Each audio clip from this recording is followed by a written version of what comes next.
Obrigado, Vasco. Bom dia. Eita, foi fraco, hein? Bom dia.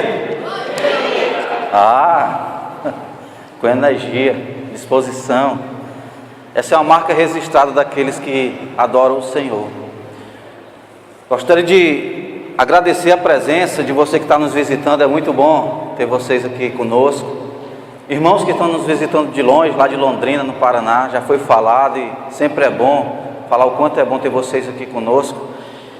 E ao longo desse mês de maio, de junho, nós temos trabalhado acerca do semeador da palavra. Desde o primeiro domingo, que tanto o Ivan pela manhã como o Tiago à noite, eles trataram dessa parábola do semeador, onde nós tivemos a oportunidade de conhecer quem são os solos, quem é a semente, quem é o agricultor, quem é o semeador. Domingo passado, nós tivemos a oportunidade de ouvir tanto do Danilo pela manhã, como o do Eliel à noite, sobre o campo e seus desafios, que não são poucos, são muitos os desafios. E nessa manhã, a gente vai estar meditando nesse tema, lançando a preciosa semente. Lançando a preciosa semente. O Vasco, ele leu essa segunda parte da parábola, quando Jesus ele está explicando aos seus discípulos sobre a parábola, que eles ficaram meio que sem entender, ou questionando Jesus, por que Jesus falava ou ensinava por parábolas. E aí Jesus começa a explicar a eles sobre isso. Certa vez eu fui visitar uma irmã no hospital, e lá a gente conversando, tentando animar ela, porque ela estava numa situação difícil, e ela me disse o seguinte: irmão, como eu queria estar bem, ter oportunidade para evangelizar as pessoas. Aí eu olhei para ela e disse: mas irmã, você já tem essa oportunidade. Olha só como é que está aqui em sua volta. Peça a Deus sabedoria para que você possa estar transmitindo o Evangelho com grande alegria. Eu gostaria de poder nessa manhã, diante desse texto que a gente vai estar meditando, pensar em 3 atitudes que vão nos ajudar a executar essa tarefa maravilhosa de lançar essas preciosas sementes, que é a palavra de Deus. 3 atitudes. E a primeira atitude, ela se encontra aqui no versículo 16. Pode passar, Tiago. Versículo 16, Jesus diz o seguinte: bem-aventurados os vossos olhos, porque veem, e os vossos ouvidos, porque ouvem. Por que Jesus disse isso? Porque Jesus ele estava falando a parábola para tantas pessoas, um auditório grande, um número grande de pessoas, e dentre essas pessoas, pessoas religiosas, pessoas que eram judeus, pessoas que esperavam o Messias, pessoas que conheciam as profecias, pessoas que conheciam aos salmos, pessoas que viviam no templo, pessoas que praticavam religião. Mas Jesus chega a uma constatação em relação a essas pessoas. Quando ele foi questionado pelos seus discípulos, perguntando: Senhor, por que tu ensinas por parábolas? Versículo 13, Jesus disse o seguinte: por isso lhes falo por parábolas, porque eles vendo não veem, eles ouvindo não ouvem nem compreendem. E nele se cumpre a profecia de Isaías, que diz: ouvindo ouvireis, mas não compreendereis, vendo vereis, mas não percebereis, porque o coração desse povo está endurecido. Ouviram de mau grado com os seus ouvidos e fecharam os seus olhos, para que não vejam com os olhos, não ouçam com os ouvidos e compreendam com o coração e se convertam e eu os cure. Então a primeira atitude é ter discernimento sobre o reino de Deus. Muitas vezes eu fazendo leituras sobre os momentos de, vamos dizer assim, de embate ou de encontro de Jesus com os fariseus, eu me pergunto, como aqueles homens não conseguiam enxergar quem era Jesus? Causa-me espanto. Como não? Eles, dentre aquelas pessoas que estavam naquela época de Jesus, seriam as pessoas mais prováveis de reconhecer o Cristo, porque eles liam as profecias todos os sábados na sinagoga, porque eles ouviam dos seus tataravós, dos seus bisavós, dos seus avós, dos seus pais, sobre o Messias. Como aqueles homens não conseguiam enxergar? Se Jesus vinha fazendo maravilhas, se Jesus vinha falando coisas lindas, várias mensagens lindas, sermões maravilhosos, tinha autoridade sobre os espíritos imundos, tinha poder para curar enfermos, para dar vista aos cegos, para ressuscitar mortos. E ele mesmo, em uma leitura, ele diz que hoje se cumpre a Escritura quando ele vai ler aquela passagem lá de Isaías. Mas tudo que aqueles homens, aquelas pessoas conseguiam enxergar era que, como ele diz lá em Marcos capítulo 3, não é este Jesus, filho de José, não é o filho do carpinteiro, não estão entre nós sua mãe, seus irmãos. Outros diziam, não é o Nazareno. Havia outros que diziam, esse está possuído de Belzebu, Satanás. Lá em João capítulo 9, quando ele cura aquele cego que manda ir para o tanque de Siloé, ele chega a dizer, esse é um pecador. Como eles não conseguiam enxergar quem era Jesus? É o que Jesus diz. Eles estavam com os ouvidos tapados, com os olhos fechados, com os corações endurecidos. Então, por mais que Jesus demonstrasse quem ele era, eles jamais poderiam compreender, entender, enxergar, ouvir quem era Jesus.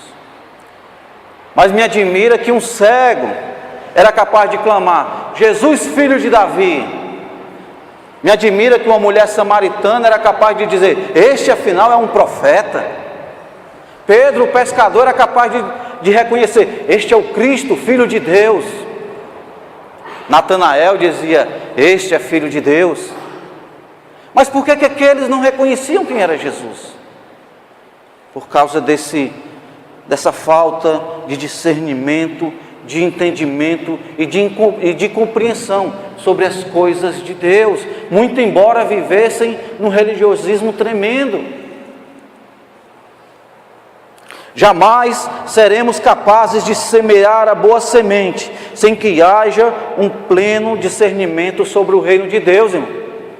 Jamais, nem eu, nem você, ainda que estejamos todos os domingos no culto, ainda que façamos a leitura da Bíblia durante toda a semana, mas se não tiver aquele pleno discernimento sobre o reino de Deus, nós seremos incapazes de semear a boa semente, porque tem que ter discernimento, tem que ter a devida compreensão. Nós podemos cair no mesmo erro dos fariseus, viver de religiosismo. O que é o reino de Deus para você? Quem é Jesus para você? Isso vai fazer toda a diferença na sua vida. Você vai ser capaz de lançar a boa e preciosa semente a partir desse discernimento. Em Colossenses capítulo 3, Paulo, escrevendo aquela igreja, ele diz o seguinte,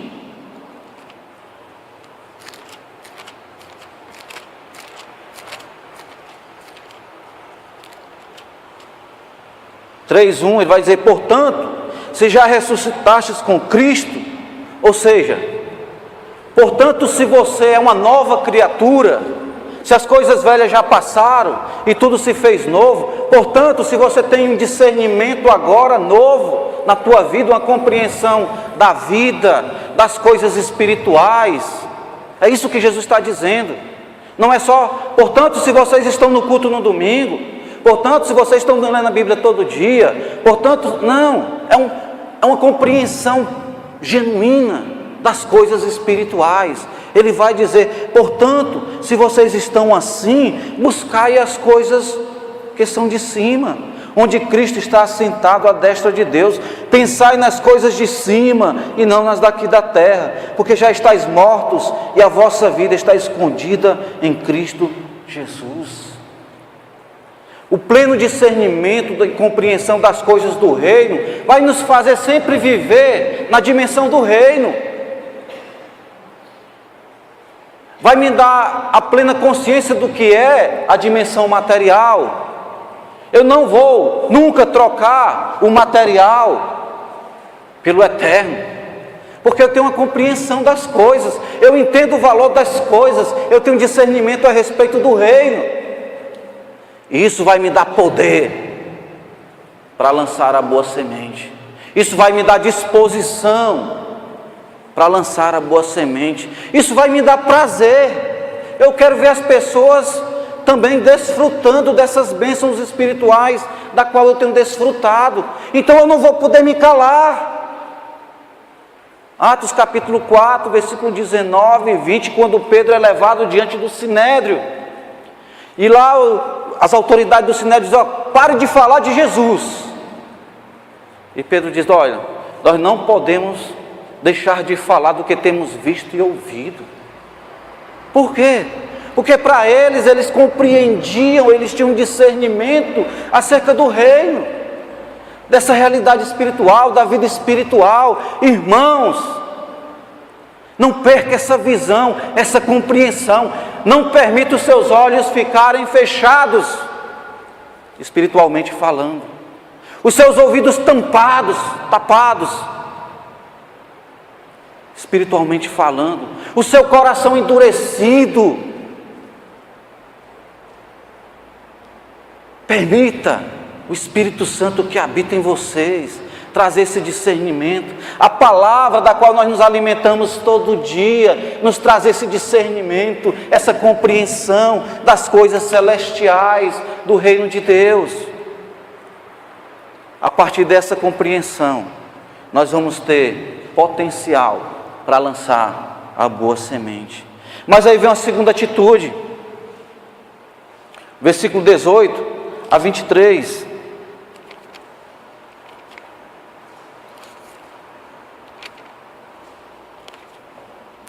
Versículo 18 a 23.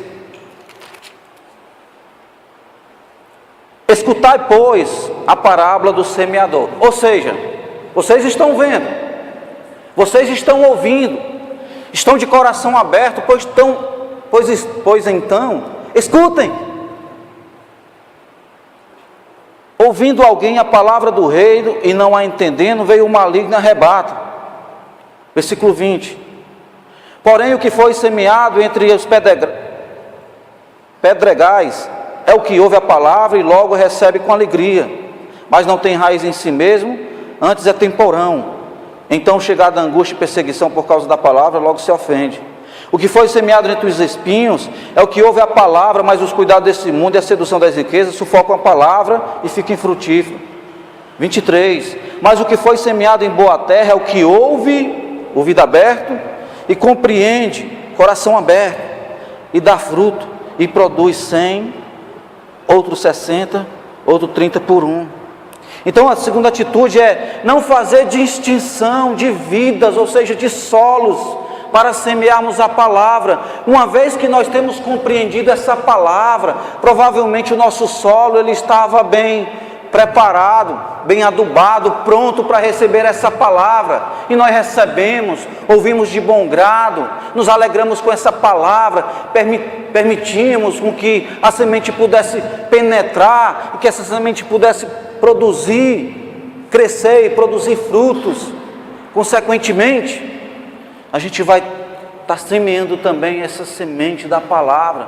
Mas é importante estar atento a isso aqui, porque Jesus, o nosso mestre, ele não fez distinção de solo ou de pessoas. Porque primeiro ele anunciou a alguém que não entendeu. É o primeiro solo. Depois ele anunciou a alguém que não tinha muito compromisso, é o segundo solo. Depois ele anunciou para alguém que vivia de forma avarenta e ansioso pelos cuidados da vida e também não recebeu ou não produziu frutos.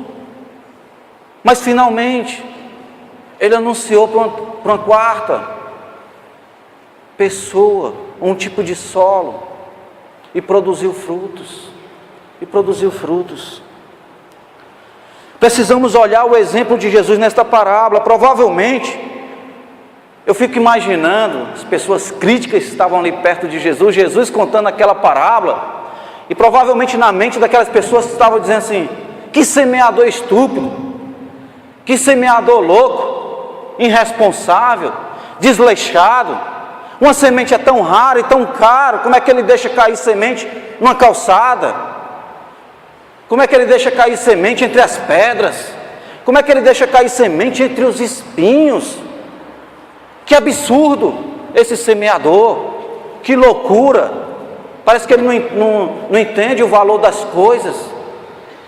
Eu fico imaginando que provavelmente Jesus tenha sido criticado, porque realmente, deverasmente, alguém que semeia, guarda, sabe, na sua bolsa, na latinha, não sei, depende do semeador, a semente com muito cuidado, porque realmente é cara. E a semente não dá em qualquer solo, falando de termos mesmo agrícolas, né? Não dá em qualquer solo. O solo tem que estar preparado. Então, na mente daquelas pessoas havia um certo absurdo da parte desse semeador. E aqui é interessante, porque Jesus ele fala as coisas físicas para que as pessoas que só têm olhos físicos possam compreender as coisas espirituais. E é claro que Jesus aqui estava falando de coisas espirituais. Jesus não estava falando de semente, de árvores, de legumes, de hortaliças, enfim, de frutas. Jesus estava falando de vidas. A semente, que nós vamos ver daqui a pouco, é a palavra de Deus, a boa semente. E ele, lógico, o próprio Jesus, ele era esse semeador, e foi isso que Jesus fez. Jesus não guardou a semente para chegar lá dentro da sinagoga e despejar a semente. Jesus não guardou a semente para chegar num momento onde tivesse várias pessoas religiosas ali reunidas e jogasse a semente. Não, Jesus ia andando e tinha aqui no meio de uma vila que só tinha leproso e caía a semente. Jesus ia andando, passando perto dos cobradores de impostos, caía a semente. Jesus ia andando onde tinham pessoas adúlteras, caía a semente. Solos improváveis, sim ou não? Improváveis. Mas Jesus, ele não selecionava, não fazia distinção. Jesus, ele semeava. E nós precisamos estar atentos. Não podemos fazer distinção de solos ou de vidas. Não podemos cair nesse erro. Nós precisamos semear em todo e qualquer lugar. Aonde nós formos, a ideia aqui que Jesus passa é essa: semeie caminhando, porque essa semente ela é valiosa, é caro, tem um valor tremendo, mas o dono dessa semente, ele nos dá em abundância, para que possamos derramar mesmo. A nossa vasilhazinha de carregar a semente, ela tem que estar transbordando.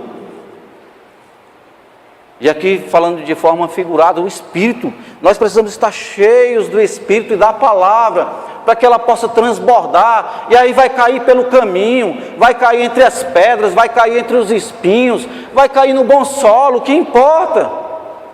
O que importa é que a semente seja jogada. Eu não posso estar aqui fechando as 7 chaves, guardando essa semente, as 7 chaves. Não! Deixa escancarado. Quanto mais tu jogar dessa semente, mais ela vai estar presente e abundante na tua vida. E não selecione, não comece a julgar. Não, eu vou jogar naquele solo ali, porque aquele solo ali, tem todas as características de um cristão. Não bebe, não fuma, não sai para as festas, não faz isso, não faz aquilo. Aí que solo bonito. Vixe, aquele ali não, vive em orgia, é drogado, bebe, faz arruaça. Ixi, aquele ali não. Não. Compartilhe. É o que eu falei para essa irmã, olha só. Você está tendo uma grande oportunidade, você está no meio de muitas pessoas que estão padecendo de enfermidades, que uma boa palavra é tudo que elas querem ouvir. Olha que oportunidade, deixa a semente jorrar, derrama a semente aqui no meio desse hospital, entre essas pessoas, não importa. Quem está do teu lado, se era alguém que não queria nada da vida, não importa, joga a semente. É o teu vizinho, que dá um trabalho até para você, som alto, até tal hora da noite, que não quer nada com nada, que não traz problema toda hora. Lança semente, aproveita as oportunidades, sabe? Existe forma de você lançar a semente. Colossenses 1:9.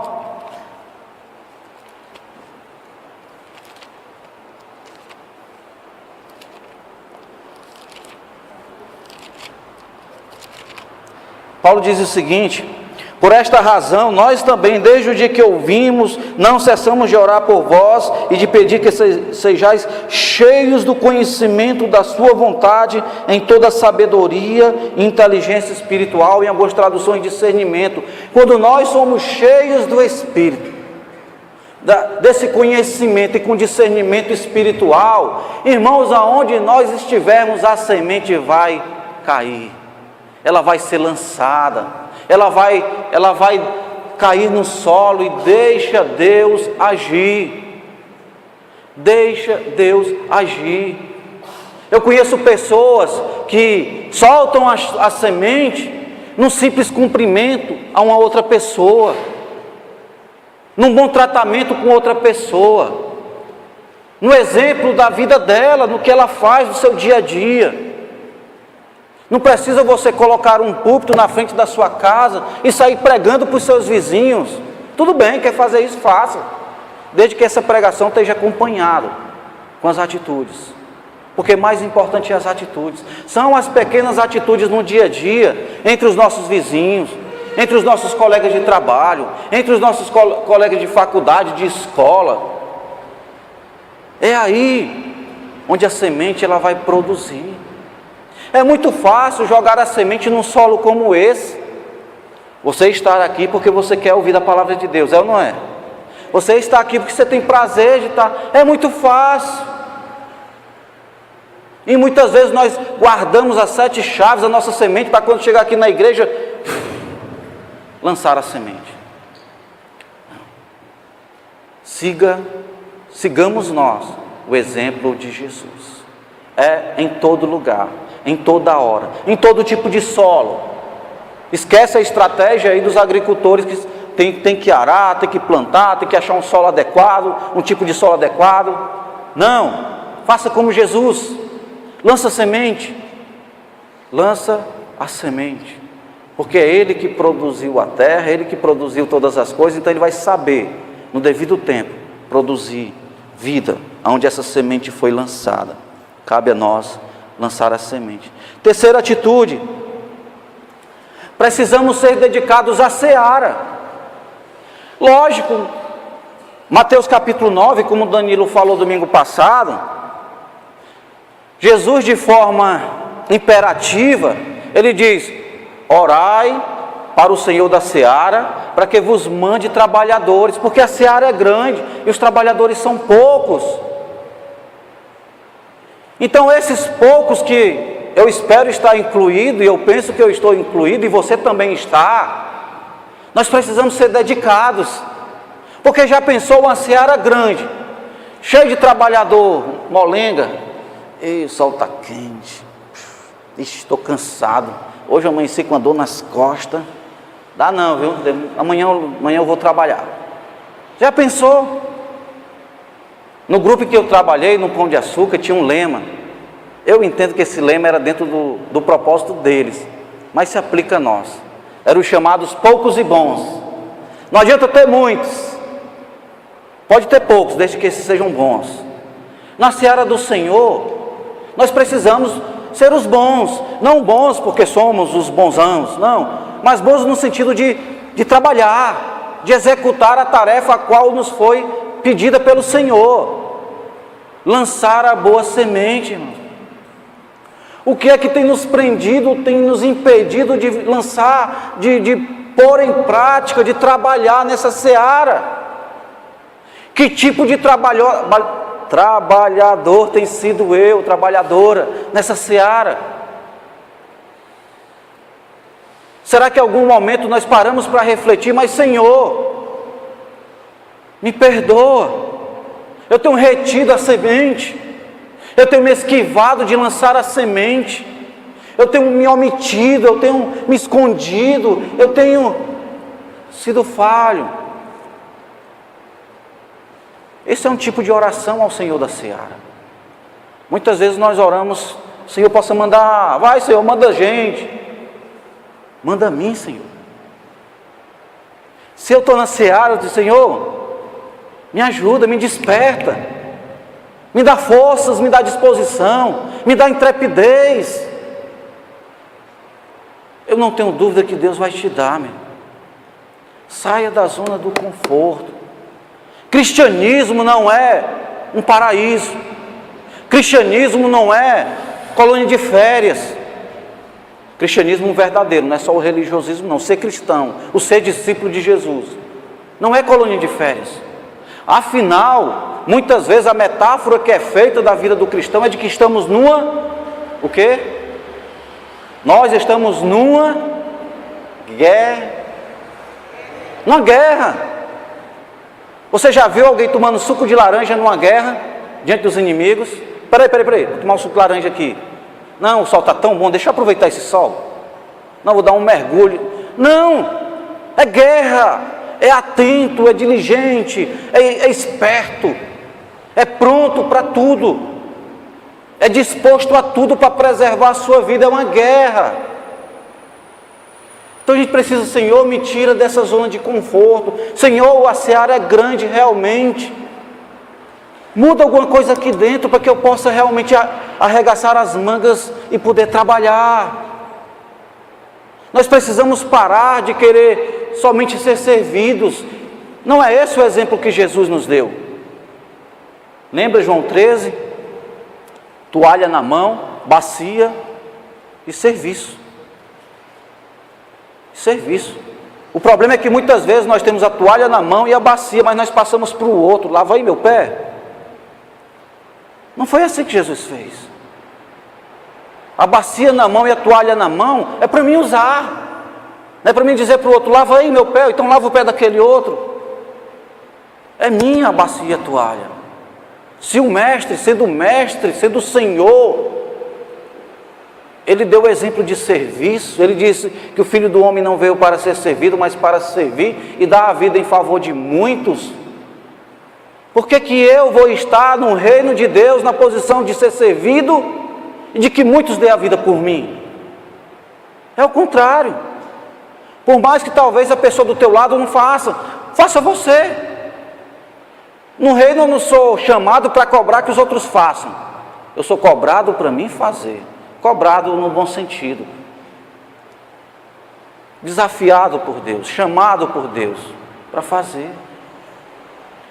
Irmãos, Deus tem nos dado uma preciosa semente. É interessante que nessa outra parábola que Jesus começa a falar, um outro ensinamento, outra lição, mas Jesus diz que quando nós lançamos a semente, no reino vai crescer junto o joio e o trigo. E há uma diferença. Olha só o joio e o trigo. Assim há uma diferença. Mas quando nós juntamos tudo num campo, fica assim, ó. É impossível conhecer. Então é importante entender que nós estamos lançando uma preciosa semente, mas que o inimigo, por sua vez, lança também. E nós precisamos ter o cuidado de não ficarmos irritados, entristecidos, desanimados, por causa dessa realidade que se encontra na seara.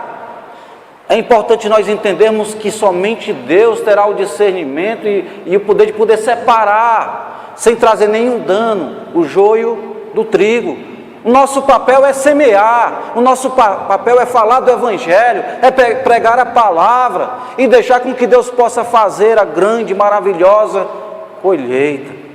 E aonde eu quero estar? No trigo. Aonde eu quero viver? Onde está sendo semeado o trigo. A boa semente, a palavra de Deus, que Deus tem confiado a mim e a você. Vamos semear, irmãos? Vamos lançar a semente? Que Deus nos abençoe, que possamos ser os trabalhadores que o Senhor tem chamado para a sua seara, e que possamos nos dedicar com grande esmero a esta obra de espalhar a boa semente do Evangelho, para que esse mundo possa ser, sim, eu creio, transformado pelo poder de Deus, pela sua palavra, pelo agir do seu Espírito. Vamos fazer uma oração nesse momento. Ficar em pé, por favor. Senhor nosso Deus, santo, bendito e eterno, obrigado a Deus pela tua palavra.